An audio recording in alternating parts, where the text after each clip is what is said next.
Hello hi, मैं अपर्णा शुक्ला। हम लोग कुछ चीज़ें रोज़ वॉइस नोट के थ्रू करते हैं।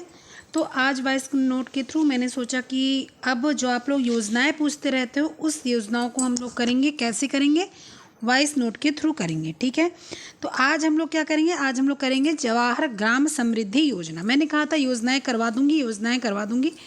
अभी मैं छोटी छोटी योजनाओं को इसी हिसाब से करवा दूंगी, बाद में मैं सबको समराइज कर दूंगी। ठीक है, तो सबसे पहले आज करेंगे जवाहर ग्राम समृद्धि योजना। वॉइस नोट ही है, समझो।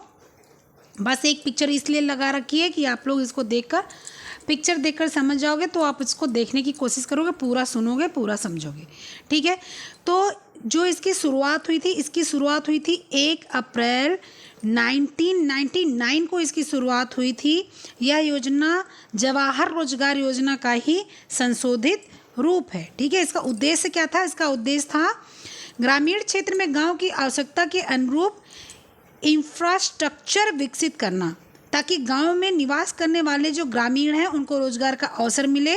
वे गांव में रहकर रोजगार करके धन को अपना सके और वह अपना और अपने परिवार का, अपने बच्चों का, सबका रहन सहन विकसित कर सके, बढ़िया कर सके। कहने का मतलब सारी चीज़ें ये हैं कि जो गांव के लोग हैं वो कुछ ऐसी चीज़ें कर सके, वो क्या कहते हैं, काम कर सके, ऐसा मजदूरी वगैरह कर सके, ताकि उनके बच्चे और वो सुख से रहें, उनमें थोड़ी समृद्धि आए। ठीक है, तो ताकि वो शहरों की तरफ पलायन ना करे। पलायन के मतलब वो शहरों की तरफ भागे ना, शहरों की तरफ जाए ना।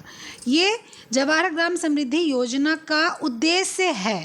ठीक, जब ये शुरू किया गया, यही उद्देश्य लेके शुरू किया गया। इसकी विशेषता क्या है? विशेषता ये है कि इसका वार्षिक आवंटन का 22.5% धन अनुसूचित जात जनजात के लोगों पर खर्च किया जाएगा। मतलब जो आवंटन मतलब आता है, जितना वार्षिक आता है उसका 22.5% अनुसूचित जाति जनजाति के लोगों पर खर्च किया जाएगा। गरीबी रेखा के नीचे रहने वाले लोग को, बीपीएल परिवारों को प्राथमिकता के आधार पर रोजगार के अवसर उपलब्ध कराए जाएंगे।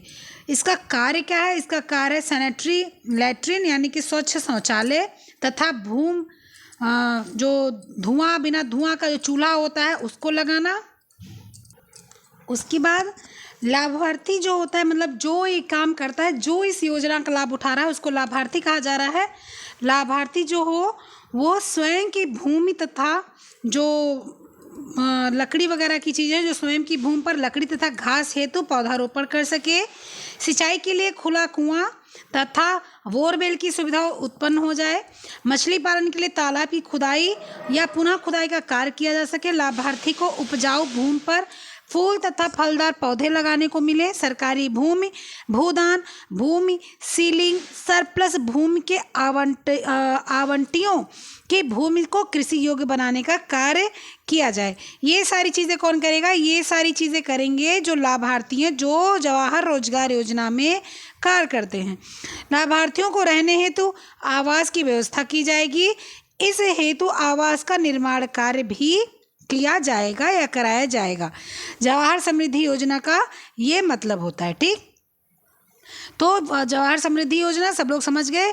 इस योजना की शुरुआत कब हुई? 1 अप्रैल 1999 को किया गया। ठीक है, और यह भूमि पर आया। कब आया? 1 अप्रैल 1999 को ही यह शुरू हुआ है। ठीक है, इसका उद्देश्य क्या था? इसका उद्देश्य था कि ग्रामीण क्षेत्र के जो आवश्यकताएं हैं उसको पूरी की जा सके। ठीक है, लोग जो शहर में भाग रहे हैं, शहर में पलायन कर रहे हैं, उसको रोका जा सके।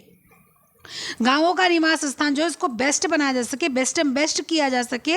लोगों को धन पाने का जो है समय मिले, रहन सहन का स्तर ऊंचा हो, बच्चे पढ़ें लिखें, बच्चे विकास करें, माता पिता जो हैं वो भी ढंग से रहें, खाना पीना बढ़िया मिले। ऐसा नहीं हो कि शहर में भाग के जाएं।